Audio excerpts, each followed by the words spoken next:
సభాధ్యక్షత వహిస్తున్నటువంటి retired IAS అధికారి, మన బీసీల బడుగు బలహీన వర్గాల మెగాస్టార్ చిరంజీవులు గారికి,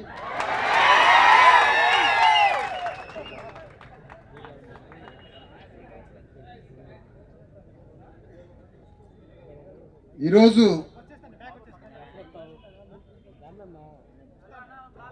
భారతదేశంలో ఉన్న ముఖ్యమంత్రులందరినీ కూర్చోబెట్టి, ప్రధానమంత్రి మోడీని కూడా కూర్చోబెట్టి చట్టాలు ఎట్లా తయారు చేయాలి అని అక్షర జ్ఞానం నేర్పే గురువు ఈశ్వరయ్య గారికి,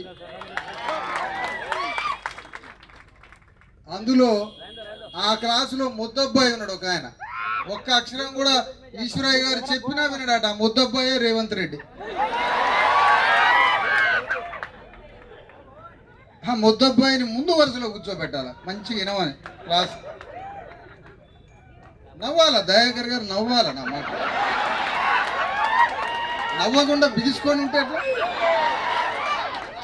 మా ఉద్యమం ఎంత పెరిగితే రేవంత్ రెడ్డి దగ్గర నీ గౌరవం అంత పెరిగింది. అది లాజిక్, ఇదే లాజిక్. విషయం ఏంటంటే, వేదిక మీద ఉన్నటువంటి చిరంజీవులు గారు, ఈశ్వరయ్య గౌడ్ గారు, మాజీ జస్టిస్ హైకోర్టు బాలరాజ్ గౌడ్ గారు, ముఖ్యంగా అద్దంకి దయాకర్ గారు చాలాసేపు అయింది వచ్చి ఉండి, ఎమ్మెల్సీ గారు, మధు యాష్కి గౌడ్ గారు, అనేక వేదిక మీద ఉన్న అనేక సంఘాలు, నెల్లికంటి సత్యం ఎమ్మెల్సీ మధుసూదనాచారి గారు,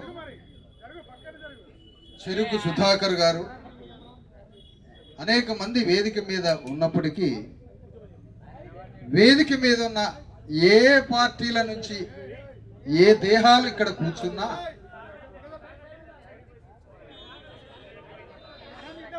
అద్దంకి దయాకర్ గారి ఆత్మని, మధు యాష్కి గౌడ్ గారి ఆత్మని, మధుసూదనాచారి గారి ఆత్మని, నెల్లికంటి సత్యం గారి ఆత్మల్ని ముద్దాడటానికే మేము ఇక్కడికి వచ్చాం. మీ శరీరాలు, మీ దేహాలు తప్పుల తడకతో కూడిన పార్టీలలో ఉన్నా మీరు మా బంధువులు, మా చుట్టాలు. ఇక్కడ ఈ సభలో ఒక విషయం చెప్పాలి మీకు. 775 మంది బీసీ ఎస్సీ ఎస్టీ జేఏసీ ధర్మ సమాజ్ పార్టీ సైనికులు కూర్చొని ఉన్నారు ఇందులో. ఈ మాట ఎందుకు చెప్తున్నానంటే, సమాజాన్ని మార్చడానికి ఒక 2 వ్యక్తులు బయలుదేరారు పీడిత వర్గాల కోసం.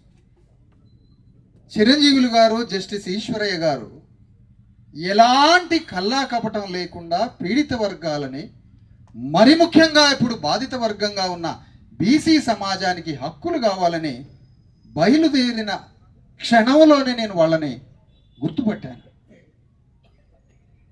మనకి తెలంగాణలో ఎప్పుడో పెరియార్ పుట్టాల్సి ఉండే, మనకి తెలంగాణలో జ్యోతిరావు ఫూలే ఎప్పుడో పుట్టాల్సి ఉండే, మన తెలంగాణలో ఒక అంబేద్కర్ ఎప్పుడో పుట్టాల్సి ఉండే. కానీ తెలంగాణలో ఒక 100 సంవత్సరాల నుంచి తప్పుల తడక ఉద్యమంలో మన శక్తి అంతా ధారపోసి బలైపోయింది. కానీ ఇంత కాలం తర్వాత ఈ 2 వ్యక్తులు పుట్టారు కదా, చిరంజీవులు, ఈశ్వరయ్య గారు. వీళ్ళిద్దరికీ నేను లక్షల మంది సైన్యాన్ని ఇవ్వాలనుకున్నా.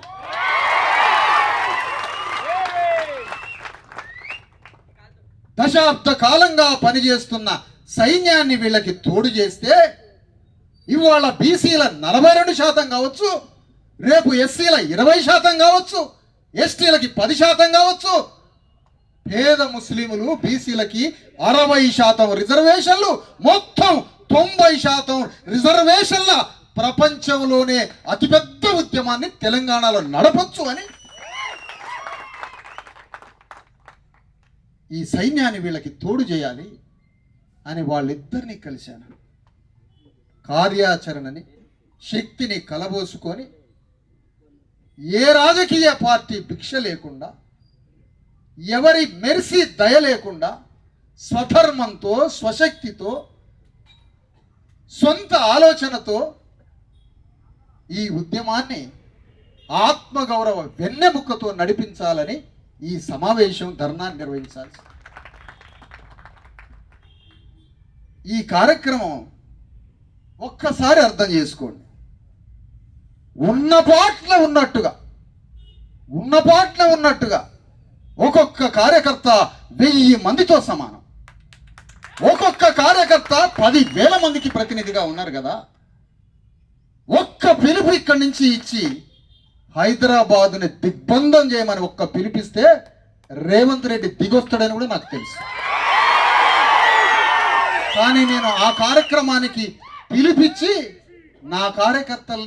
మన కార్యకర్తల్ని అప్పుడే ఆవేశంలోకి దూకించి నష్టపరచదలుచుకోవాలి. దీనికి వ్యూహం కావాలి, దీనికి ప్రణాళిక కావాలి, దీనికి చతురత కావాలి, దీనికి సుదీర్ఘకాలం 18 గంటలు రోజుకి పని చేయాలి మనం.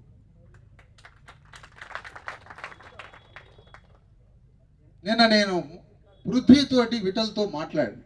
ఎందుకు చెప్తున్నానండి ఈ మాటలు? పృథ్వీ విఠల్లు సమాజంలో ఎక్కడ కన్నీళ్ళు వస్తే, ఎక్కడ కష్టం వస్తే ఆడికి పోయి వాళ్తారు. నేనేం చెప్పానంటే, కష్టాలే రాని కన్నీళ్ళే రాని ఒక ఉద్యమం ఉంది, దానికి వస్తారా మీరిద్దరు? ఇక కష్టాలు కన్నీళ్లు రాని మనం రాజ్యాన్ని అధికారాన్ని సంపాదించి తెలంగాణ గడ్డని పరిపాలించడానికి మీరు ఆ ఉద్యమంలోకి వస్తే మన ప్రయాణం మొదలు పెడదామని తీసుకొచ్చాం. ఇక్కడ ఇద్దరు ఉపన్యాసకులు ఏం మాట్లాడారంటే, ఇదంతా అవసరం మనకి. 4 పార్టీల దిమ్మల్ని బద్దలు కొడదాం, 4 పార్టీలని ధ్వంసం చేద్దాం, రేపే గ్రామాలలో అని పిలుపులాగా మాట్లాడటం జరిగింది. కానీ నేనంటున్నా, 4 పార్టీల వ్యవస్థ వేల సంవత్సరాల బలమైన వ్యవస్థ. వాళ్ళు 4 పార్టీలని దిమ్మె గూలగొట్టి నీ పార్టీ జెండాని లేదా నీ ఉద్యమ జెండాని ఎగరేయాలంటే ఆ గ్రామంలో ఆ అగ్రవర్ణాలకి అభిముఖంగా నిలబడే నాయకుడిని మనం తయారు చేసినామా? చేయలే. ఎవరి మీదకి ఉచిగొలుపుదాం, ఎవరి మీదకి ఎగదోద్దాం? ఆ ఎగదోయడం వల్లనే 70 ఏళ్ల నుంచి ఒక పార్టీ మీదకి మనల్ని ఎగదోయబట్టే మన అయ్యలు, తాతలు, అన్నలు అందరూ చచ్చిపోయి ఇప్పుడు మిగిలినాం మనం. ఇది జరిగింది. పీపుల్స్ వార్ నుంచి బయటికి వచ్చి రాజ్యాంగం పట్టుకున్న మల్లోజుల ఇప్పటికీ క్షమాపణ చెప్పలే. నా వల్లనే వేలాది మంది చనిపోయారు. ఎందుకు క్షమాపణ చెప్పలే? నువ్వు మొన్న లొంగిపోయినవా? అసలు 35 ఏళ్ల క్రితమే లొంగిపోయి లోపలికి పోయి మొత్తం పీపుల్స్ వార్లో బీసీఎస్ ఎస్టీలు చంపించినవా? ఫడ్నవీస్ శర్మతో మల్లోజుల శర్మ కలిసిండు. ఎందుకు ఈ మాట అంటున్నంటే, మన ఉద్యమంలో ఒక్క నెత్తురు చుక్క పడకుండా తెలంగాణలో బీసీలకి 42% చట్టాన్ని సాధించాలి. ఇక చాలు, వచ్చింది, ఇక చనిపోయింది చాలు, బలైపోయింది చాలు. అంబేద్కర్ తన రాజ్యాంగం గురించి ఒక నెత్తురు చుక్క పడకుండా, ఒక హింస జరగకుండా భారతదేశంలో సామాజిక, ఆర్థిక, రాజకీయ విప్లవాన్ని సృష్టించేదే నా రాజ్యాంగం అని చెప్పాడు అంబేద్కర్. ఇక నెత్తురు పారద్దు తెలంగాణలో అయ్యా. మన అయ్యలు పారించిన నెత్తురు చాలుగా. అందరినీ చంపుకున్నాం మన అయ్యల్ని. ఆవేశంతో, నీతితో, న్యాయంతో. ఎక్కడ అన్యాయం జరిగితే తట్టుకోలేక అన్ని పార్టీల నినాదంలోకి పోయి అందరం చచ్చిపోయాను. ఇక వద్దు, శాంతియుతంగా అంబేద్కర్ తాత్విక జ్ఞానంతో, పూలే ఆలోచనతో, కాన్షీరామ్ చతురతతో ఉద్యమాన్ని మొదలు పెడదాం, జ్ఞానంతో మొదలు పెడదాం. ఇక్కడ ఒక అతిపెద్ద కార్యక్రమం జరగబోతుంది. చాలా జాగ్రత్తగా ఆలోచించాలి. తెలంగాణ గడ్డ మీద ఉన్న 2.5 కోట్ల మంది బీసీల యొక్క ఉద్వేగాన్ని, ఎమోషన్స్ ని, వాళ్ళలో ఉన్న అత్యంత కసి ఏదైతే ఉందో 9th షెడ్యూల్ మీద వాళ్ళకి శాశ్వత చట్టం కావాలి అనే 2.5 కోట్ల మంది బీసీల ఉద్వేగాన్ని బీజేపీ పార్టీ మీదకి ఎగదోస్తే ఎట్లుంటది అని రేవంత్ రెడ్డి ఆలోచిస్తున్నాడు. ఎంత భయంకరమైన వ్యూహం, ఎంత భయంకరమైన వ్యూహం! నీవు 9th షెడ్యూల్ కోసం యుద్ధం చేయకుండా, నీవు 9th షెడ్యూల్ కోసం పోరాటం చేయకుండా, నువ్వు 9th షెడ్యూల్ కోసం నీ చావో రేవో తెగబడి యుద్ధం చేయకుండా తెలంగాణలో ఉన్న 2.5 కోట్ల మంది బీసీలని ఎగదోస్తే బీజేపీ మీదకి, ఆ ఎగదోసే ఉచ్చులో మనం పడి ఢిల్లీ శీతాకాల సమావేశాలకి ఢిల్లీ పోయి ఆ చలిలో చికెన్ మటన్లు తిని చలికోట్లు కొనుక్కొని వస్తే మనమంతా, ఇది కాదు పద్ధతి, కార్యక్రమం ఇది కాదు. ప్రధానమంత్రి మోడీ మీద యుద్ధం చేయమని, ప్రధానమంత్రి మోడీ మీద రేవంత్ రెడ్డి యుద్ధం చేయాలని, రేవంత్ రెడ్డి మీద మనం యుద్ధం చేయాలి. ఇది కార్యక్రమం, ఇది వ్యూహం, ఇది ప్రణాళిక, ఇది వ్యవహారం.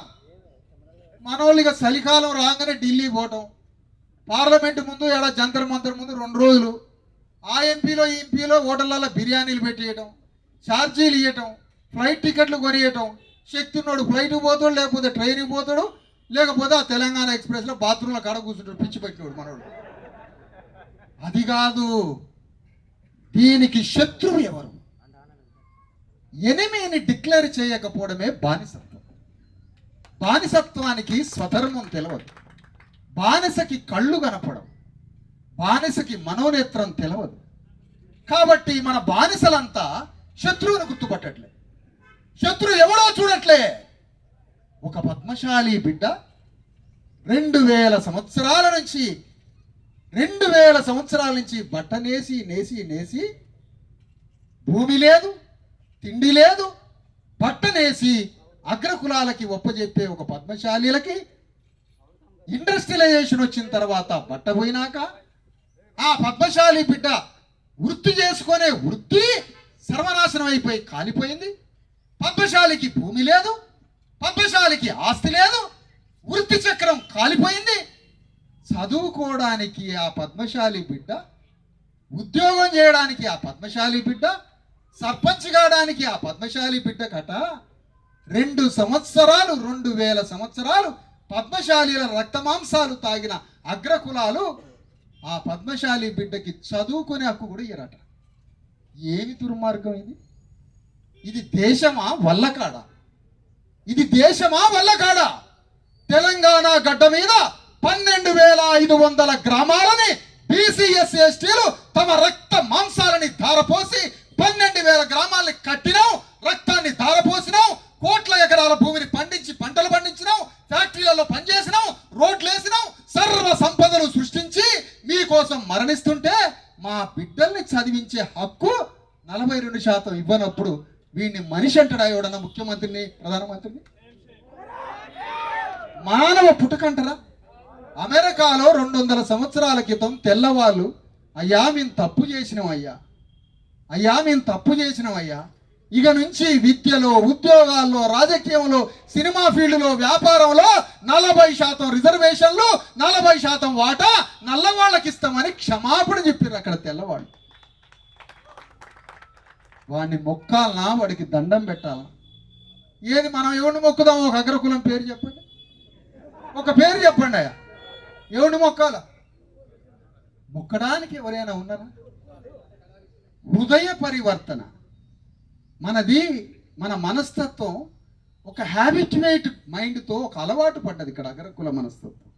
ట్రాన్స్ఫార్మ్కి వీలు కానీ, పరివర్తనకి వీలు కానీ భయంకరమైనటువంటి క్రూర హింస, దోపిడీలతో కూడిన, వివక్షతతో కూడిన స్వాభావిక లక్షణాలతో 1000 సంవత్సరాలుగా ఒక్క భారతదేశంలోనే అగ్రకుల దోపిడీ సాగుతుంది.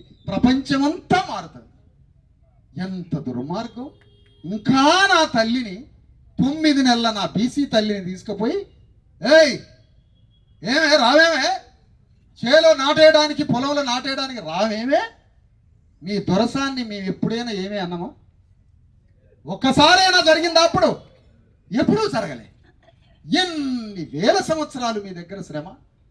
అట్లా ఒక గౌండ్ల ఆయన తాడి చెట్టు మీద ఒక గౌడ కార్యకర్తని నేను మొన్న ఇంటికి పిలిచి ఆఫీస్కి పిలిచి, నాయన ఈ బీసీ ఎస్సీ ఎస్టీ జేఏసీ ఉద్యమంలో పనిచేయి నాయన, నిన్ను చూస్తుంటే తెలివిగా కనపడుతున్నావు, మంచిగా కనపడుతున్నావు, నువ్వు పని చేయాలి హైదరాబాద్ వచ్చి అంటే తలకాయ ఉంచుకున్నాడు. గంట సేపు తలకాయ ఉంచుకున్నాడు.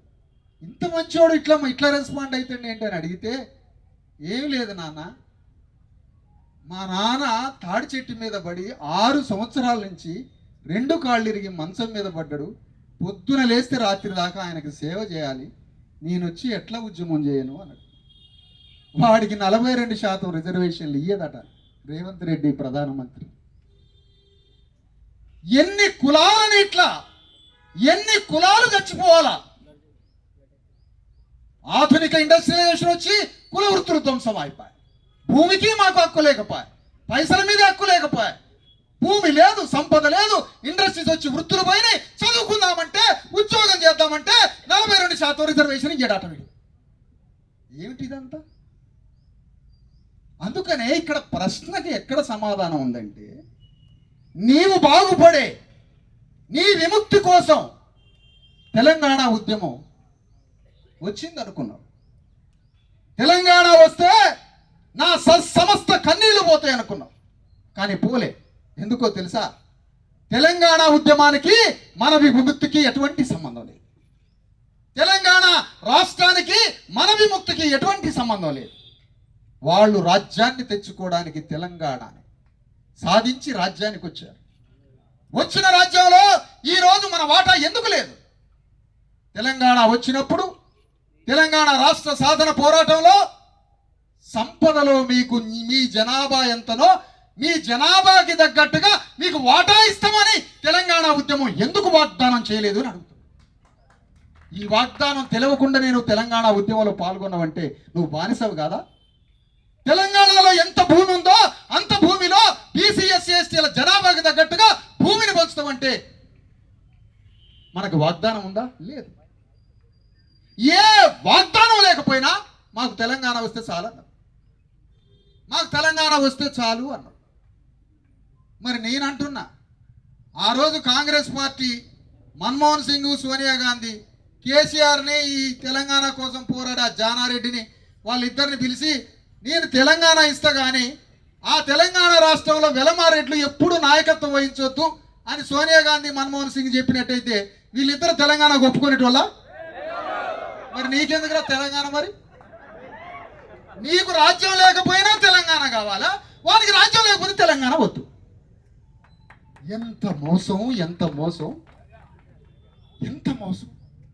కాన్షీరామ్ వచ్చి మీకు రాజ్యాన్ని ఒప్పచెబుతా అంటే, కాన్షీరామ్ వచ్చి బీసీ ఎస్సీ ఎస్టీలకు రాజ్యాన్ని ఒప్పచెబుతా అంటే అందులో కోదండరామిరెడ్డి ఎందుకు పాల్గొనలే? ఎందుకంటే రాజ్యం మనకొస్తుంది కాబట్టి. కాన్షీరామ్ వచ్చి బీసీ ఎస్సీ ఎస్టీలకు రాజ్యం అంటే కేసీఆర్ ఎందుకు పాల్గొనలే? రాజ్యం మనకొస్తుంది కాబట్టి. దేశపతి శ్రీనివాస్ ఎందుకు పాల్గొనలే? రాజ్యం మనకొస్తుంది కాబట్టి. మండల కమిషన్ ఉద్యమం నడిపిస్తే, మండల కమిషన్ ఉద్యమం వస్తే మన బ్రతుకులన్నీ మారతాయి. ఆ మండల కమిషన్ ఉద్యమంలో కిషన్ రెడ్డి ఎందుకు పాల్గొనలే? రేవంత్ రెడ్డి ఎందుకు పాల్గొనలే? కేసీఆర్ ఎందుకు పాల్గొనలే? ఇప్పుడు కనిపిస్తున్న తెలంగాణ ఉద్యమకారులు ఎవడు ఎందుకు పాల్గొనలే? ఎంత ఘోరం, ఎంత ఘోరం, ఎంత మోసం. స్వధర్మం తెలవద్దు. పీపుల్స్ వారు మావోయిస్టు పార్టీ వాళ్ళట జ్యోతిరావు ఫూలే పుస్తకం, అంబేద్కర్ పుస్తకం పట్టుకొని తిరిగిండట ఒక కార్యకర్త పీపుల్స్ వారిలో. వాడిని 6 రోజులు సస్పెండ్ చేసిండట. కులాలు తీయొద్దు, ఇక్కడ పీపుల్స్ వార్ పార్టీలో కులాలు తీయొద్దు అన్నాడు. ఒకవేళ ఆ 2 పుస్తకాలు ఆ పీపుల్స్ వారిలో వాడే మావాడే చదువుకున్నట్టయితే ఆ పీపుల్స్ వారికి నిప్పు పెట్టి బయటకు వచ్చి జ్యోతిరావు ఫూలే అయ్యేటోడు. చూసారా? అందుకని ఇప్పుడు మనం ఏం చేయాలి? మన ధర్మం ఏంటి? మన స్వధర్మం ఏంటి? తెలంగాణ గడ్డ మీద మనం చేయాల్సిన పని ఏంటి? ఈరోజు కాన్షీరామ్ చనిపోయాడు. కాన్షీరామ్ నినాదం ఎత్తుకోవడానికి దేశంలో మనిషి లేడు. వెంటనే కాన్షీరాం నినాదాన్ని ఒక అందమైన, ఎంతో అందమైన, అమాయకంగా అందంగా కనిపించే, చూస్తూనే వాటేసుకొని ముద్దు పెట్టుకోవాలనుకునే రాహుల్ గాంధీ కాన్షీరాం నినాదం ఎత్తుకున్నాడు.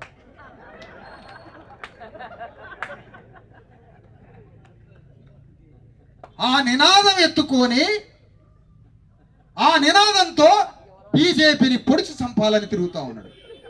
కానీ ఆ కాన్షీరాం కత్తిని ఎక్కడ వాడుతున్నాడు, ఎవరిని పొడుస్తున్నాడో ఇంతవరకు కనపడలేదు. కనపడకపోగా ఇప్పుడు ఆయనకి నచ్చినా మెచ్చినా, నచ్చకపోయినా నచ్చినా, నచ్చినా మెచ్చినా, నచ్చకపోయినా నచ్చినా 100కి 4% లేని రేవంత్ రెడ్డిని ముఖ్యమంత్రి పీఠం మీద కూర్చోబెట్టి రాష్ట్ర ప్రభుత్వాన్ని రెడ్ల చేతిలో పెట్టాడు రాహుల్ గాంధీ. నువ్వెట్లా భారత రాజ్యాంగ కులగణన ఆధారంగా పరిపాలించే వ్యక్తి నువ్వు ఎట్లయితావు? ఏ విధంగా అవుతావు? కులగణన అంటే ఏంటో తెలుసా? కులగణన అంటే ఏంటో తెలుసా? కన్న తల్లి బిడ్డలు కోల్పోయిన బిడ్డలు ఎక్కడెక్కడ ఉన్నారో తన బిడ్డలని కన్న తల్లి తన బిడ్డలు ఎక్కడెక్కడ ఉన్నారో తెలుసుకొని తన ఒడికి చేర్చుకోవడమే కులగణన. భారత రాజ్యాంగం అనే కన్న తల్లి విడిపోయిన 100 కోట్ల మంది ఎక్కడెక్కడ ఉన్నారో, ఎట్లా బతుకుతున్నారో, నా బిడ్డలు తిన్నరో లేదో, వాడికి ఇల్లుందో వాకిలుందో అని భారత రాజ్యాంగం అనే కన్న తల్లి తన బిడ్డల్ని వెతుక్కోవడమే కులగణన. ఆ కులగణన చేయటానికి ఒక్కడికి మనసు రాకపోయే 42% జీవోలకి ఎన్ని నాటకాలు రేవంత్ రెడ్డి, ఎన్ని నాటకాలు ఈ రేవంత్ రెడ్డి. గౌన్లోళ్ళు సభ్యత్వం ఇచ్చిరాడు రేవంత్ రెడ్డికి, యాదవులు సభ్యత్వం ఇచ్చిరాడు, మాదిగోళ్ళు సభ్యత్వం ఇచ్చిరాట. ఈ మాట మన కులాలలో పోయి అనండి, చెప్పు తీసుకొని కొడతారు మనల్ని, మాకు ఈ కులంలో సభ్యత్వం ఉంది, ఆ కులంలో ఉంది. మరి ఆయన అంటే మాత్రం ఎవరు అడగట్లే. ఏం మాట ఇది? ఇంత భయంకరమైనటువంటి మోసం జరుగుతున్న ఈ క్రమంలో 9వ షెడ్యూల్ కోసం ఈశ్వరయ్య గారు రాసిండు బిల్లు, డ్రాఫ్టింగ్ బిల్స్ రాసి చదువులేని ఆ ముద్దబ్బాయికి చెప్పిండు, కాగితం పంపిండు. నవ్వాలా? అందరు నవ్వాలి.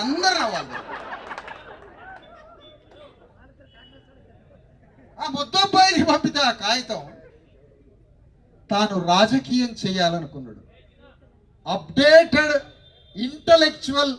అప్డేటెడ్ ఇండియాలోనే very sharp young dynamic criminal upper caste politician ఇండియాలో రేవంత్ రెడ్డి, గుర్తుపెట్టుకో. అతనికి తెలిసిన షార్ప్ పాలిటిక్స్, అతనికి తెలిసిన పొలిటికల్ మైండ్ సెట్. ఎందుకు అంటే అతను కేసీఆర్ జ్ఞాన గర్భం నుంచి పుట్టాడు. అతను ఇది ఎప్పుడో చెప్పిన నేను. అలాంటి చతురత కలిగిన రేవంత్ రెడ్డి, అలాంటి నాయకత్వం మనలో కూడా పుట్టాలి. రేవంత్ రెడ్డి తన రెడ్డి జాతిని మొత్తం దాదాపుగా 10-12 ఏళ్ల నుంచి ఆర్గనైజ్ చేస్తున్నాడు. రెడ్లని తెలిసి ఆర్గనైజ్ చేస్తాడు, తెలవకుండా చేస్తాడు, అండర్ కరెంట్లో చేస్తాడు, ఇంట్లో చేస్తాడు, బయట చేస్తాడు. రెడ్ల మొత్తాన్ని అగ్రగామి సైన్యంగా మార్చి ఆ అగ్రగామి సైన్యంతో యుద్ధం చేసి వెలమరాజ్యాన్ని తన చేతులకు తీసుకున్నాడు.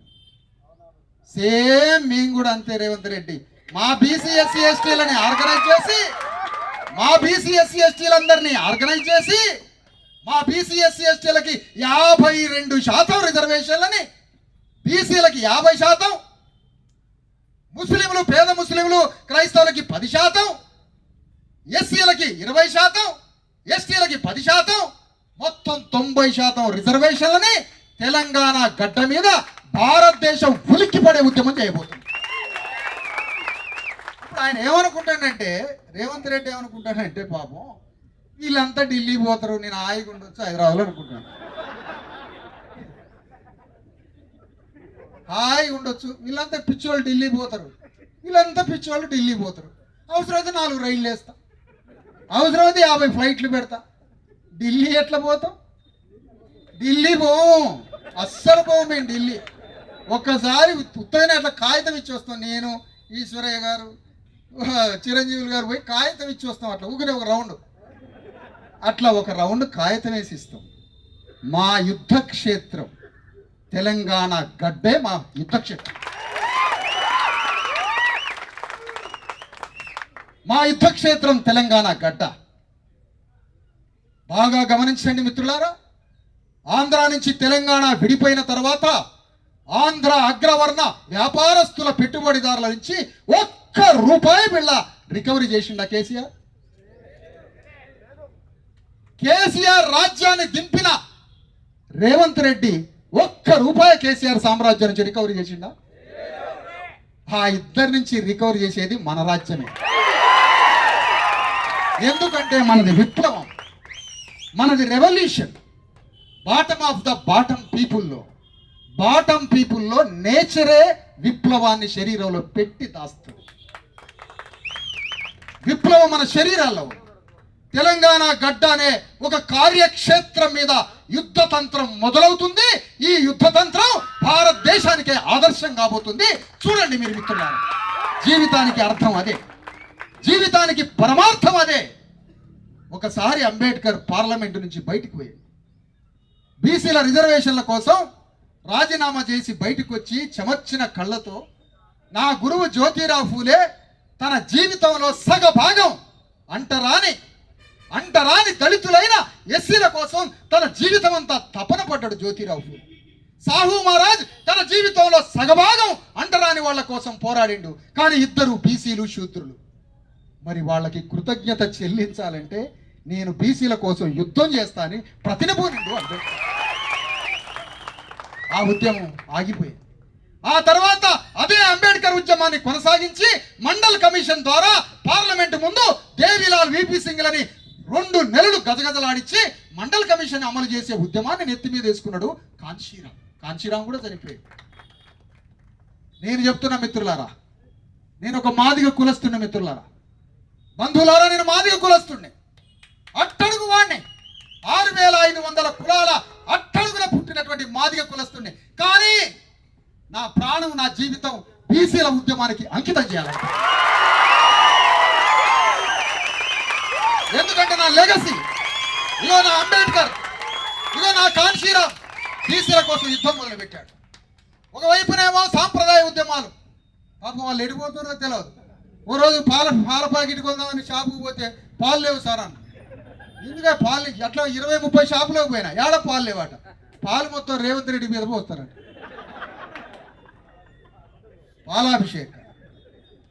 పాలాభిషేకాలు కాదు, విషాభిషేకం చేస్తాం మీ మీద. పాలామృతం ఎందుకు పోయాలి? ఎందుకంటే పాపం రేవంత్ రెడ్డి కూడా రెడ్డి భూస్వామ్య పెట్టుబడిదారుల చట్టంలో ఇరుక్కున్న గవర్నమెంట్. రెడ్ల కోసమే పుట్టినటువంటి రేవంత్ రెడ్డి తమ రెడ్డి రాజ్యాన్ని పునర్జీవింపజేసిండు. ఎందుకు పునర్జీవింపజేసిండు? సాంస్కృతికంగా వాళ్ళకి చరిత్ర తెలుసు. వెలమరాజ్యం తెలంగాణ గడ్డ మీద సింగభూపాలుడైన వెలమరాజ్యం రెడ్లని హింస పెట్టి, రెడ్లని దోపిడీ చేసి, రెడ్ల తలని పగలగొట్టి, ఆ రెడ్ల తలలో గుజ్జులు తీసి అన్నం తిన్నారు వెలమదొరలు. ఆ విషయాలన్నీ తెలుసుకున్నాడు రేవంత్ రెడ్డి. ఎట్లనేనా రెడ్లని అధికారంలోకి తీసుకురావాలని పగబట్టి ప్రతీకారం తీర్చుకొని రాజ్యానికి వచ్చాడు. మరి మనకి సాంస్కృతిక చరిత్ర ఉంది కదా, మనకి సాంస్కృతిక వారసత్వం ఉందని జ్యోతిరావు ఫూలే చెప్పింది కదా. శూద్రులైన ప్రతి బీసీ ఎస్సీ ఎస్టీలంతా ఒకనాడు భారతదేశాన్ని పరిపాలించిన మహారాజులు అని చెప్పింది జ్యోతిరావు ఫూలే. మరి నీకుంది కదా సాంస్కృతిక వారసత్వం, మరి దీన్ని ఏం చేద్దాం ఈ సాంస్కృతిక వారసత్వాన్ని? అందుకనే తెలంగాణ గడ్డ మీద మనం 12,500 గ్రామాలలో ఈరోజు బీసీ భావజాల వ్యాప్తి జరిగింది. కానీ ఆ వ్యాప్తిలో నుంచి యోధుడు ఎక్కడ ఉన్నాడో కనపడట్లే, నాయకుడు ఎక్కడున్నాడో కనపడట్లే, వీరుడు ఎక్కడున్నాడో కనపడట్లే. ఈ కనపడట్లేదన్న సంగతి బీజేపీ, కాంగ్రెస్, బీఆర్ఎస్ గ్రహించింది. ఆ ఖాళీ స్థలంలో మనోడిని పెడితే అని 3 పార్టీలు ఆ స్థలంలో పోయి నిలబడ్డాయి. అక్కడ పోయి మేమే బీసీలకు కూడా నాయకులం అయ్యా, బీసీ కూడా మేమే నాయకులం. మా కేసీఆర్ చూడరా సౌరాల మీద అని లాగలేడు. అట్లా ఏమన్నా ఉన్నావా? లేవు కదా. అని వాళ్ళంతా ఆ ఖాళీ స్థలంలో వచ్చి నిలబడుతుండ్రు. వీరుడు లేని, యోధుడు లేని భావజాల వ్యాప్తి మాత్రమే జరిగితే పెను ప్రమాదం. ఇంకా చెప్పాలంటే చైతన్యమే పెను ప్రమాదం. ఎందుకు? నాయకత్వం లేని చైతన్యాన్ని శత్రువు మింగేస్తాడు. నాయకత్వం లేని చైతన్యాన్ని శత్రువు మింగనన్న మింగుతాడు, లేదంటే దాడన్న చేస్తాడు. దాడికి లొంగుతాడా, లేకపోతే దాడికి లొంగకపోతే కొనుక్కపోవాలా. శత్రువే మన దాంట్లోకి వచ్చి మనలాగా ప్రవర్తిస్తాడు. కానీ మనం తెలుసుకోవాల్సింది ఏంటంటే చైతన్యం భావజాల వ్యాప్తి చేస్తే సరిపోదు. 12,500 గ్రామాల్లో రెడ్డి వెలమ దొరలకి అభిముఖంగా బీసీ ఎస్సీ ఎస్టీ నాయకుల్ని అభిముఖంగా తయారు చేయాలి. అది మనం చేయాల్సిన పని. ఆ పని చేయడానికే శిక్షణా తరగతులు మొదలవుతున్నాయి. చిరంజీవి గారు లెక్కలు తీసిండు, నేను బొక్కలు లెక్క పెడదాం అనుకుంటాను. ఒక్కొక్కరు ఈశ్వరయ్య గారు, చిరంజీవి గారు శిక్షణా తరగతులు ఇవ్వాలి. శిక్షణా తరగతులు తెలంగాణ ఉద్యమంలో 20 లక్షల మందికి శిక్షణా తరగతులు. వారికి శత్రువు ఆంధ్రోడు కనపడ్డాడు. వాడు ఏడ దోపిడీ చేయండి, ఇప్పటివరకు మాకు కనపడలేదు. నక్సలైట్లు, కమ్యూనిస్టులు శిక్షణా తరగతులు ఇచ్చారు. వాళ్ళు చెప్పిన సామ్రాజ్యవాద దోపిడీ ఎక్కడ కనపడలే. కానీ ఇప్పుడు ఈశ్వరయ్య గారు, చిరంజీవులు గారు నేను ఇచ్చే శిక్షణా తరగతిలో దొంగ శత్రువు మన ఊర్లోనే ఉన్న దొరరా అని చెప్పబోతుంది. అతను తప్ప శత్రువు అందరినీ చూపించింది. కానీ దోపిడీదారుడు అతనే దోపిడీదారుడు.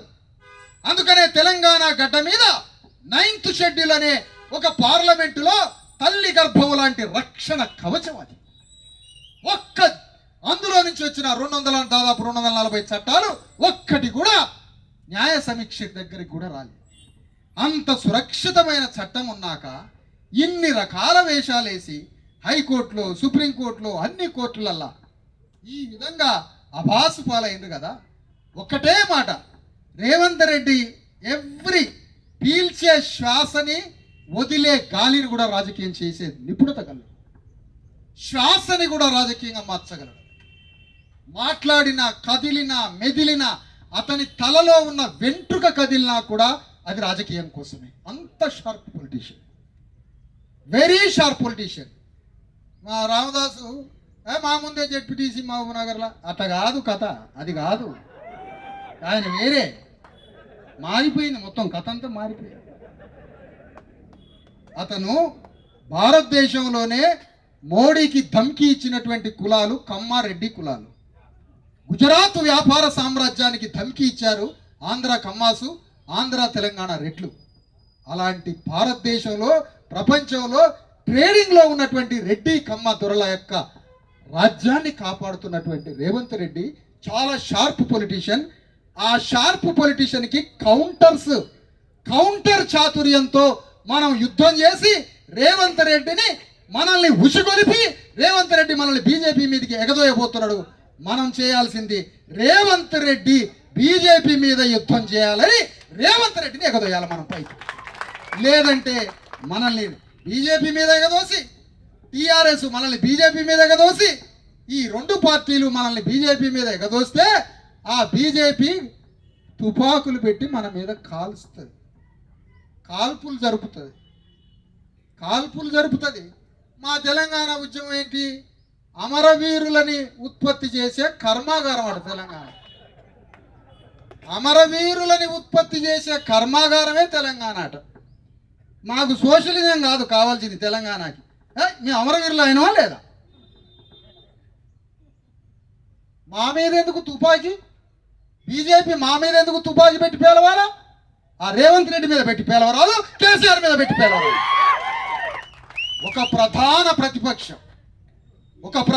ప్రతిపక్షం ఏకాంతంగా ఎవరూ లేని సమయంలో కూడా గంటల తరబడి, రోజుల తరబడి కేసీఆర్ ఆనందంగా, సంతోషంగా మాట్లాడేది మధుసూదనాచారితోటి. మధుసూదనాచారి గారితోటి, శ్రీమద్ విరాట్ పోతులూరి వీరబ్రహ్మం గారి వారసు హృదయ పరివర్తన చేయండి కేసీఆర్కి. మీరు యుద్ధం మోడీ మీద చేయాలన్నా బయటికి వచ్చి ఇన్ని డైలాగులు ఇంకా చాలరా నీ ఉపన్యాసం అని 20 ఏళ్ళు తెచ్చిన ఇంకా చాలరా నాయన ఇక ఆపండి ఇక ఆపు అని అన్న. ఇప్పుడు కేసీఆర్ యుద్ధం, రేవంత్ రెడ్డి యుద్ధం మా బీసీ జనం కోసం, తెలంగాణ గడ్డ మీద ఉన్న 2.5 కోట్ల మంది బీసీల కోసం, మా బ్రతుకు విముక్తి కోసం, మా చదువుల కోసం, మా ఉద్యోగాల కోసం, మా రాజకీయ వాటా కోసం 42% రిజర్వేషన్లని 9th షెడ్యూల్లో పెట్టేయాలని కేసీఆర్, రేవంత్ రెడ్డి ఇద్దరు మోడీ మీద యుద్ధం చేయాలని ఈ సభాపూర్వకంగా తీర్మానం చేస్తున్నారు. లేకపోతే బజార్లో మమ్మల్ని వేసి బీజేపీ మీద ఎగదోసి ఈ పని చేస్తారా? మీరు ఏరా మరి బీజేపీ మీద యుద్ధం అని అంటాడు ఒక ఆయన. రేవంత్ రెడ్డి, కేసీఆర్ ముందు వరుసలో ఉంటే మేము దూరంగా ఉంటాం. ఎందుకంటే తుపాకీ పెట్టి కాలిస్తే మా మీదకి వస్తే గుండు. ఇన్నాళ్ళు మమ్మల్ని ముందు పెట్టారు, వాళ్ళు ఏడాడో దూరంగా ఉన్నారు. ప్రతి బుల్లెట్ మాకే తగిలింది, ప్రతి లాఠీ చార్జ్ మాకే తగిలింది. మళ్ళీ మేము ఆ పేపర్లు వచ్చిన కాగితాలన్నీ దాచుకొని మా మీద కేసులు ఉన్నాయి, పోలీసులు కొట్టారు అని చెప్పుకుంటాం. మనం ఏ ఊరు మమ్మల్ని పోలీసులు కొట్టిర్రు, మా మీద మస్తు కేసులు ఉన్నాయి, మా మీద 150 కేసులు. మరి వీళ్ళని కొట్టరా పోలీసులు? వీళ్ళ మీద తుపాకీ పెట్టరా వీళ్ళ మీద? అందుకనే రెడ్డి వెలమ దొరలు అగ్రగామి సైన్యంగా నిలబడాలి. ఎందుకు? నీ రాజకీయాలని బ్రతికించినాం కాబట్టి, నీ రాజ్యాన్ని బతికించిన బానిసలం కాబట్టి. మీకు స్నానం చేయటం కూడా రాదు, మీకు వంట చేయటం రాదు, మీ కొంపలో బట్టలు వేసుకోవడం రాదు, మీకు మానవత్వం తెలియదు, మీరు మాట్లాడే విధానం తెలియదు. ఎన్నికలు వచ్చాక, రాజ్యాంగం వచ్చాక ఈ భూస్వామ్య రెడ్డి వెలమదొరలు నవ్వు ముఖం పెట్టిర్రు.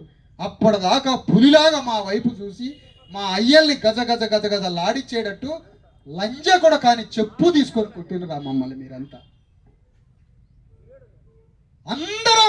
మేమందరం మీ దగ్గర చాకిరీ చేసిన బానిసలమే మా అయ్యలు, మా తాతలు, మా అన్నలు. మేమందరం మీ దగ్గర జీతాలు చేసినాం ఎట్టి, మా తాతలు, మా ముత్తాతలు. వాళ్ళ ఆత్మల కోసం మీ యుద్ధం చేస్తాం, మా అయ్యల కోసం. ఇది 50% 42% కాడ ఆగేది కాదు. ఇది అగ్రకులాలు ఏమనుకుంటారంటే, వాళ్ళకున్న తెలివి మనం అర్థం చేసుకోవాలి. వీళ్ళు రిజర్వేషన్ కోసం ఉద్యమించి అది పెరిగి పెద్ద అయితే అది 42 పోయింది నానా, 40 పోయి రిజర్వేషన్ పోయి కులాలంతా ఒక్కటైతే అది రాజ్యాధికారం వైపు ప్రయాణం చేస్తారని వాళ్ళు మనల్ని కట్టడి చేయడానికి ప్రణాళిక తీశారు. అందుకనే ఇప్పుడు మీ అందరి మధ్యలో చెప్పేది ఏంటంటే, సాంప్రదాయ సంఘాలు తెలుసో తెలవకో ఎందుకో నువ్వు సంఘం పెట్టినావు, ఎట్లా పెట్టినావో ఎందుకు పెట్టినావో, స్కాలర్షిప్ సమాజ్ పార్టీ అదేదో తెలియదు మాకు. గీవోలు వద్దు మాకు, ఆ సంఘాలు కాదు మాకు. కళ్ళ ముందు భారతదేశంలో అన్ని రాష్ట్రాల్లో రాజ్యానికి వచ్చారు. మన తెలంగాణలో రాజ్యాధికారం అనేది కలగానే మిగిలిపోయింది. మాకు రాజ్యం వస్తే అదే ఎల్బీ స్టేడియంలో రేవంత్ రెడ్డి లాగా సంతకం పెట్టే అవకాశం వస్తే 2.5 కోట్ల మంది 3.5 కోట్ల మంది బీసీ ఎస్సీ ఎస్టీలకు భూమిని పంచేస్తాం. ఆ వైపుగా పోవాలంటే మొదటగా జరగాల్సినటువంటి వ్యూహంలో మొదటి అడుగు ఏంటంటే, ఫస్ట్ మనం వేయాల్సిన అడుగు ఏమిటి, మనం చేయాల్సిన పోరాటం ఏంటి? తెలంగాణ గడ్డ మీద భావజాల వ్యాప్తి, అది మీడియాలోనో మరొక మాటలోనో మరొక రూపంలోనో తెలంగాణ గడ్డ మొత్తం వ్యాప్తి జరుగుతూ ఉంది. వ్యాప్తితో పాటుగా సైనికులు తయారు చేయాలి. సైనికులు తయారు చేయాలంటే అవగాహన కావాలి. అవగాహన కావాలంటే సత్యాన్ని చెప్పాలి. ఆ సత్యాన్ని చెప్పడానికి శిక్షణా తరగతులు ఏర్పాటు చేసి గ్రామం బీసీ ఎస్సీ ఎస్టీలు, మేము బీసీల చట్టం కోసం బీసీలమే పోరాడటం అంటే కుదరదయ్యా. అసలు కెమిస్ట్రీ కుదరదు. సోషల్ కెమిస్ట్రీ అంటే గ్రామంలో మాలోళ్ళు, మాదిగోళ్ళు, బీసీలు, సాయిబులు అందరం ఒక్కటైతేనే బిర్యానీ కరెక్ట్గా వండుతాం. అది వండే పద్ధతి. నేను ఓన్లీ బీసీనే పాల్గొంటా అంటే రేపు ఎస్సీలకు 20% రిజర్వేషన్ల కోసం పోరాడబోతున్నాం.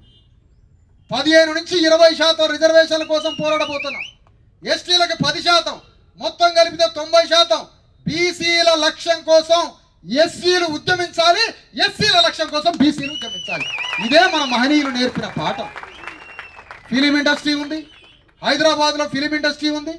ఆ ఇండస్ట్రీకి అమాంతం దిల్లు లేని ఆయన్ని పెట్టిండు దానికి. దిల్లు లేని రాజుని పెట్టిండు దానికి. హృదయం లేదు ఆయనకి. ఎందుకు లేదు? ఆ యూసఫ్ కూడా అలా సాయంత్రం కేఫ్ల కాడ చూస్తే బీసీ ఎస్సీ ఎస్టీలు పిచ్చోళ్ళు అయి 4 కాగితాలు రాసుకొని తిరుగుతూ ఉంటారు డైరెక్టర్ అని. పాపం మనం ఎదురు పడితే ఏంద్రా నువ్వు డైరెక్టర్ అయినవా అంటే నేను ఇప్పుడు కర్ణాటకలో ఫిలిం తీస్తున్నా అంటాడు. కర్ణాటక కూడా అడిగితే నేను తెలంగాణలో ఫిలిం తీస్తున్నా అంటాడు. పాపం వాడు ఛాయ్ తాడని పైసలు. ఎందుకు?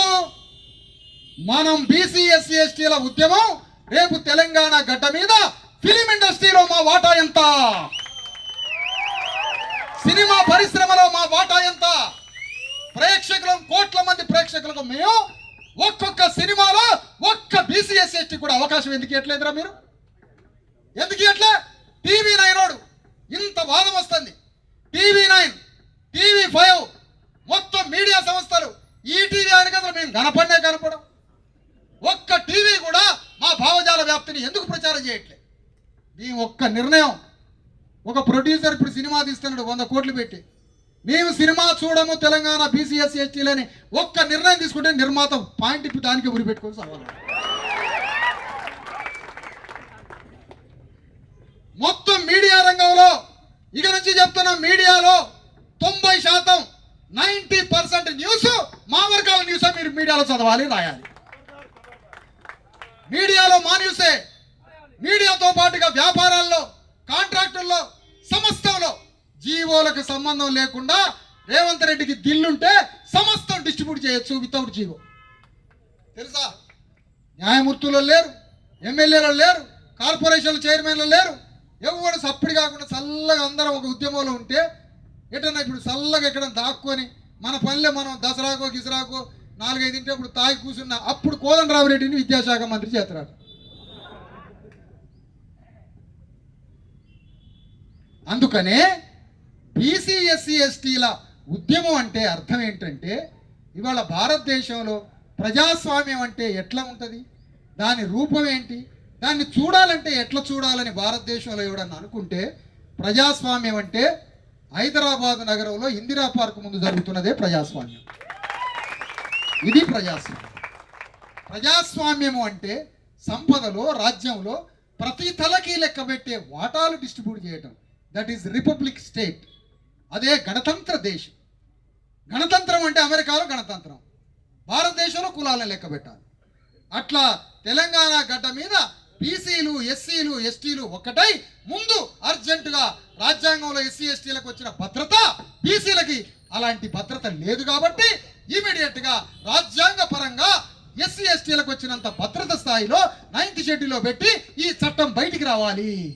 దీనికోసం మనం ఢిల్లీలో ఉన్న పార్లమెంట్ మీద యుద్ధం చేయడానికి రేవంత్ రెడ్డిని వాళ్ళ మీదికి పంపాలి. ఇక్కడ అందరూ ఇంకొక మాట చెప్తారు, మరి బీజేపీని మేమెందుకు వదులుతామయ్యా? మాది ఆగర్భ శత్రుత్వం మీకు మాకు. వారసత్వ ఎనిమి అన్నాడు డాక్టర్ అంబేద్కర్. మా ప్రజలకి యాన్సిస్టర్ ఎనిమి ఉన్నాడు అన్నాడు. నాకు 4 రోజులకి కూడా అర్థం కాలే ఆ పదం.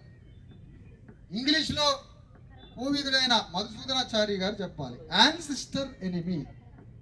బీసీ ఎస్సీ ఎస్టీలకి వారసత్వ శత్రువు ఉన్నాడట. ఆ వారసత్వ శత్రువే బీజేపీ పార్టీ. ఆ వారసత్వ శత్రువు అనే పార్టీతోటి మనం యుద్ధం చేయాలి. అలాంటి యుద్ధం చేయడానికి ఎంతో తెలివిగా బీజేపీని, బీఆర్ఎస్ని దాని మీదకి యుద్ధానికి పంపుతూ మనం కూడా బీజేపీ మీద యుద్ధం చేయాలి.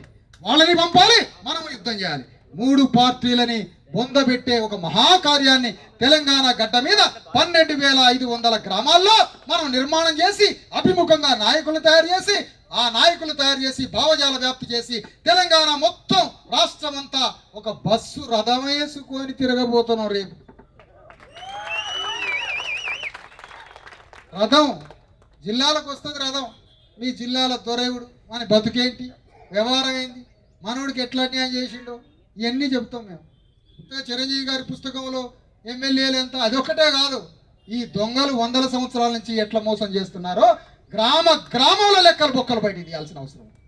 దానికోసం బయలుదేరబోతున్నాం. మరి చిరంజీవి గారు కూడా తప్పు చేస్తాడా? మరి ఈశ్వరయ్య గారు కూడా లొంగిపోతాడా? మరి విశారదను కూడా లొంగిపోతారా అంటే నేను ఒకటే చెప్తున్నా, మీరు వచ్చేటప్పుడు ఎప్పుడైనా ఇక కడుపుల గొడ్డళ్ళు కొడవళ్ళు పట్టుకొని రండి, మేము ఎక్కడైనా లొంగిపోతే మమ్మల్ని నరికి చంపండి ముగ్గురు. మా తలకాయలు కోసి, మా ముగ్గురు తలకాయలు కోసి, ఈశ్వరయ్య గారిది నాది చిరంజీవిది ముగ్గురు తలకాయలు గొడ్డలు పెట్టి నరికి మీ దర్వాజాల కట్టుకోమని చెప్తున్నా ఈ సందర్భంగా. ఎందుకంటే తెలంగాణ గడ్డ మీద మనకి జరిగిన అన్యాయం ప్రపంచంలో ఎక్కడా జరగలే. 7 సముద్రాలు కాదు, 8వ సముద్రం ఉంది. అదే బీసీ ఎస్సీ ఎస్టీల దుఃఖం అనే కన్నీరు. అంత పెద్ద సముద్రం ఉంది. దీనికి అన్యాయం చేసిందంటే వాడు మనిషి అనరు, వాడిని మనిషి పుట్టుక అనరు, వాడిని మనిషి పుట్టుక అనరు. ఆ చైతన్యం, ప్రశ్నించే చైతన్యం, అన్యాయం జరిగితే అడిగే చైతన్యం, తప్పు చేస్తే వాడి శిరస్సును నరికే చైతన్యం ప్రజలకు ఉన్నప్పుడు తప్పు చేసేవాడు కూడా తప్పు చెయ్యడు. అది పరివర్తన. ఆ చైతన్యం కలిగి ఉండాలని కోరుతాం. తెలంగాణ రాష్ట్రంలో భావజాల వ్యాప్తి కోసం మీడియా ద్వారా ఒకవైపు అదే సమయంలో గ్రామంలో రథం వేసుకొని మొత్తం జిల్లాల్లో యాత్ర జరుగుతూ ఉంటుంది. మరొక వైపు శిక్షణ తరగతులు జరుగుతూ ఉంటాయి. నవంబర్ 1వ తారీఖున వారు చెప్పినట్టుగా మరొకసారి స్పష్టత ఇస్తున్న, తెలంగాణ గడ్డ మీద మొత్తం కలెక్టర్లకి 9th షెడ్యూల్లో ఈ చట్టం పెట్టవాలని ఒక విజ్ఞాపన పత్రం మీకు వస్తుంది. అది కలెక్టర్లకి ఇవ్వండి, మరుసటి రోజు ఎంఆర్ఓలకి ఇవ్వండి. కలెక్టర్కి విజ్ఞాపన పత్రం ఇచ్చిన, చీఫ్ సెక్రటరీకి విజ్ఞాపన పత్రం ఇచ్చిన, ఎంఆర్ఓలకి విజ్ఞాపన పత్రం ఇచ్చిన, గ్రామ కార్యదర్శులకు విజ్ఞాపన పత్రం ఇచ్చిన, అప్పటికి వినలేదు. కోటి ఉత్తరాలు ముఖ్యమంత్రికి రాద్దాం అయ్యా 9th షెడ్యూల్లో పెట్టమని. కోటి ఉత్తరాలతో కూడా నువ్వు ఆ పని చేయవని మాకు తెలుసు. ఎంఆర్ఓకి ఉత్తరం ఇచ్చినా చేయవు, కలెక్టర్కి ఇచ్చినా చేయవు. మా ఉత్తరాలు రాష్ట్రపతికి కూడా రాస్తాం. ఇవన్నీ అయిపోయిన తర్వాత ఎంఆర్ఓకి విజ్ఞాపన పత్రాలు, కలెక్టర్కి విజ్ఞాపన పత్రాలు, ఇవన్నీ ఇచ్చిన తర్వాత అప్పటికి వినకపోతే రోడ్ల మీద ధర్నాల తర్వాత రిలే నిరాహార దీక్షల తర్వాత ఆమరణ నిరాహార దీక్షలు తర్వాత తెలంగాణ మొత్తం రోజుల తరబడి బంద్ కార్యక్రమం జరుగుతుంది. ఇన్ని కార్యక్రమాలు చేయాలట మా బిడ్డలు చదువుకోవాలంటే, ఇన్ని కార్యక్రమాలు చేయాలట మాకు ఉద్యోగాలు రావాలంటే, ఇన్ని కార్యక్రమాలు చేయాలట మాకు భూమిలో భాగం రావాలంటే. ఎందుకు? మాకు రాజ్యం రావాలంటే. ఎందుకు? మీరు మా మీద దయదలవరాట.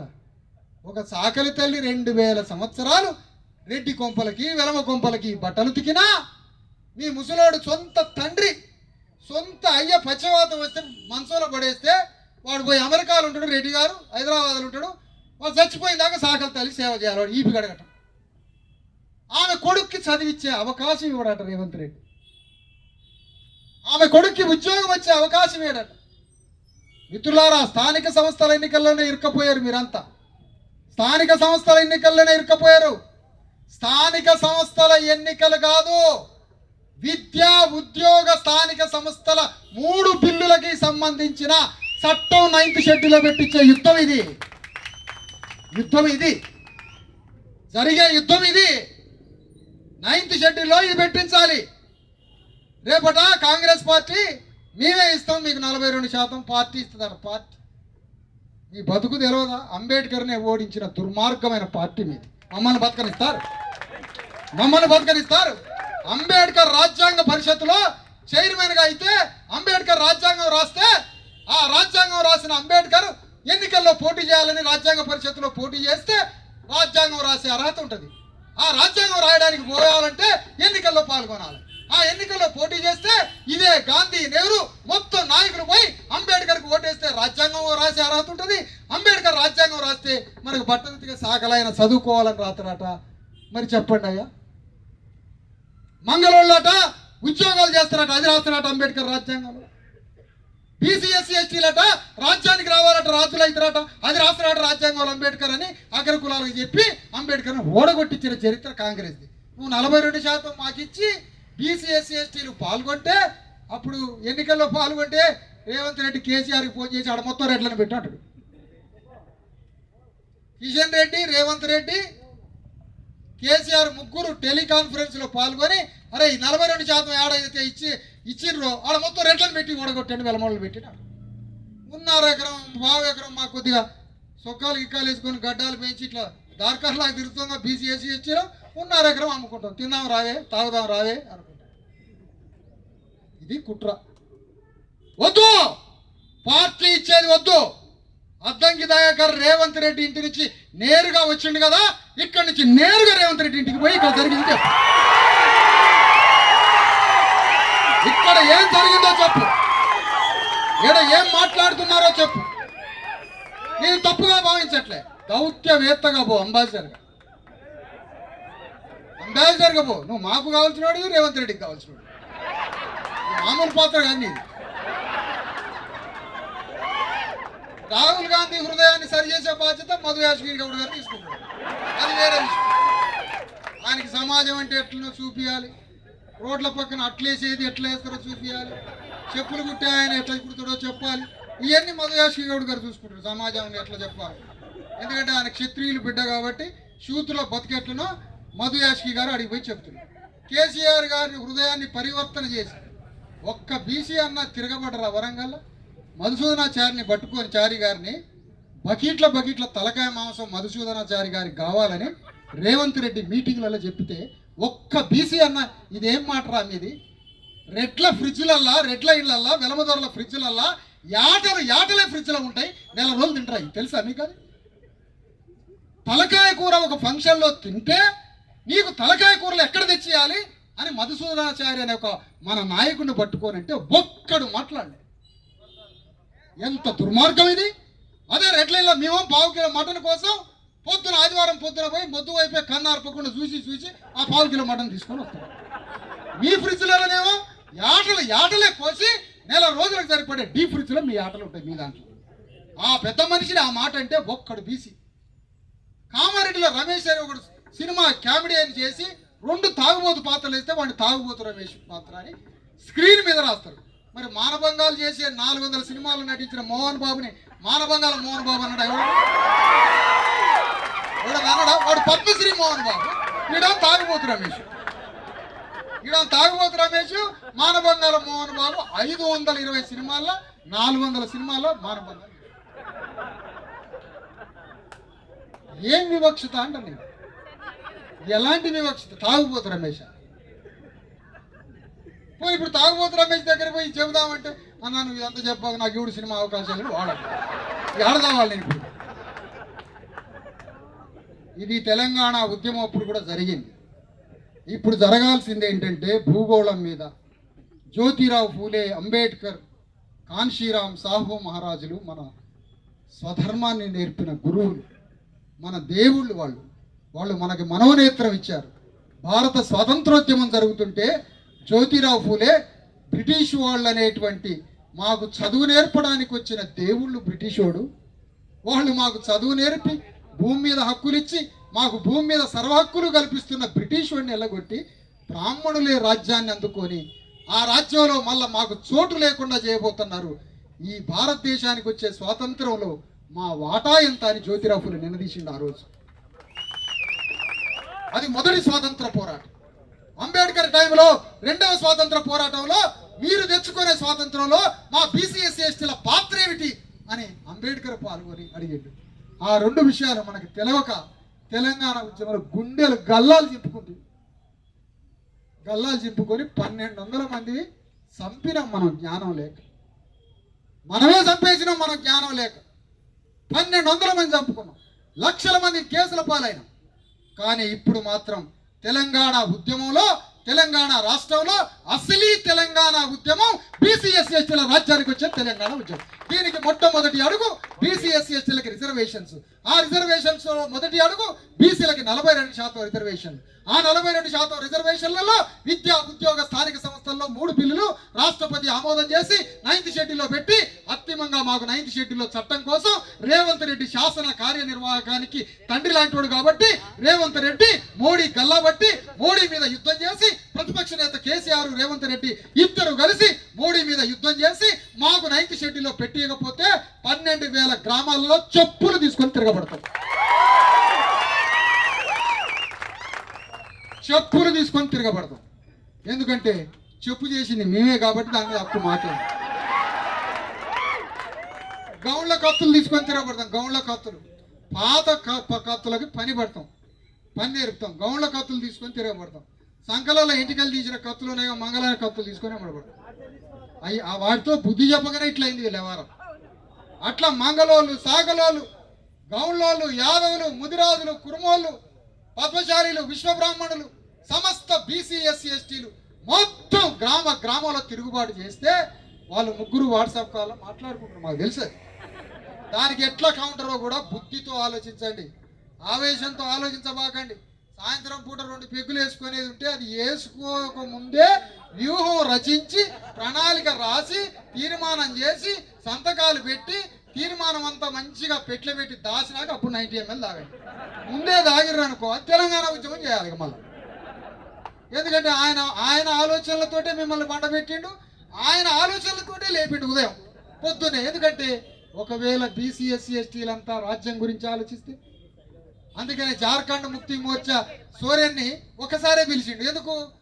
ఆయన రాష్ట్రాన్ని ఏర్పాటు చేసుకుంది గిరిజన రాజ్యాన్ని స్థాపించడానికి.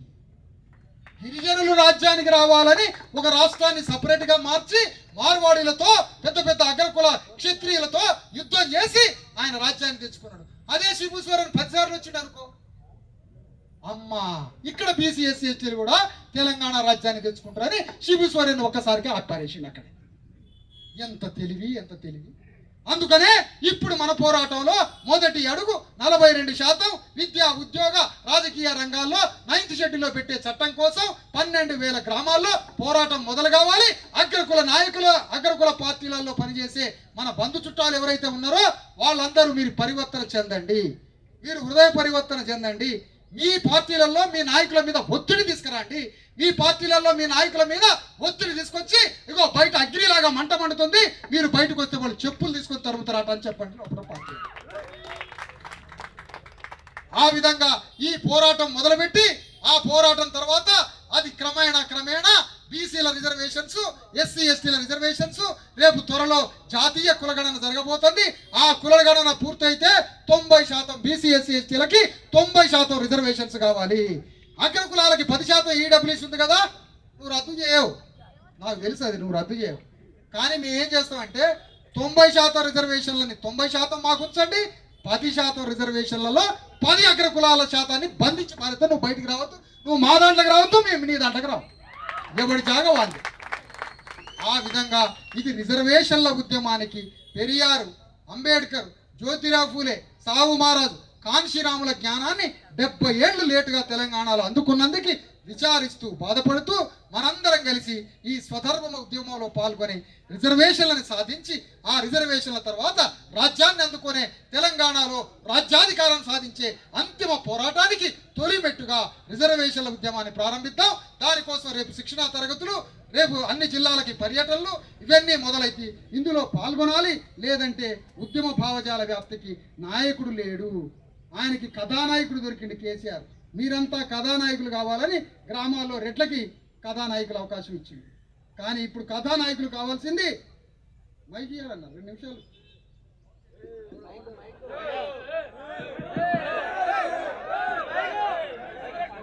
కథానాయకుడు ఆ రోజు కథానాయకులు కావాలన్నాడు, గ్రామానికి కథానాయకుడు కావాలన్నాడు కేసీఆర్. కథానాయకుడు అంటే కథానాయకుడు రెడ్లకే ఇచ్చిండు కథానాయకుడు పాత్ర. కానీ ఇప్పుడు మనం కథానాయకులు బీసీ ఎస్సీ ఎస్టీలు కథానాయకులు కావాలి 12,000 గ్రామాలు. ఆ కథానాయకులు సృష్టించడానికి మన ఉద్యమం బయలుదేరబోతుంది. కలెక్టరేట్లకి, ఎంఆర్ఓలకి, విలేజ్ సెక్రటరీలకి రిప్రజెంటేషన్లు, ఆ తర్వాత నిరాహార దీక్షలు, రిలే దీక్షలు, ఆమరణ దీక్షలు, ఆ తర్వాత తెలంగాణ మొత్తం అతి భారీ పోరాటానికి ప్రణాళిక వ్యూహం అన్ని రచించి మీకు అన్ని సర్క్యులర్ రూపంలో వస్తాయి. అవి మొత్తం చిరంజీవులు గారు, ఈశ్వరయ్య గారు, బాలరాజు గౌడ్ అన్న, వేదిక మీద ఉన్న అనేక మంది పెద్దలు, నాయకులు, ఇందులో అంతర్భాగం కావాలనుకునే అనేక మంది నాయకులకి 1,00,000 మంది నాయకులకు చోటు ఉంది, రండి లోపలికి. ఒక్కడిది కాదు ఇది, 1,00,000 మంది నాయకులకు చోటు ఉంది.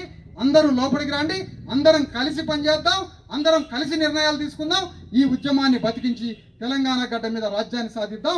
ఇందులో పాల్గొన్న అనేక ఆర్గనైజేషన్స్, అనేక సంఘాలు అందరూ పాల్గొన్న వాళ్ళకి ఉద్యమ అభినందనలు తెలియజేస్తూ ఈ ఉద్యమంలో ఇన్ని వేల మంది పాల్గొని బయట ఇప్పుడు ఒక మిత్రుడు చెప్తున్నాడు ఆ సెంటర్లో దాదాపు 500 మంది ఉన్నారు. మొత్తం ఇన్ని వేల మందితో పాల్గొన్న ఈ ధర్నా కార్యక్రమాన్ని లక్షల మందికి పాకించాలి, వ్యాపించాలి. ఇది యుద్ధ రూపంలో అడుగుపెట్టాలని కోరుకుంటూ అందరికీ జై భీమ్, జై ఫులే, జై కాంక్ష. Thank you.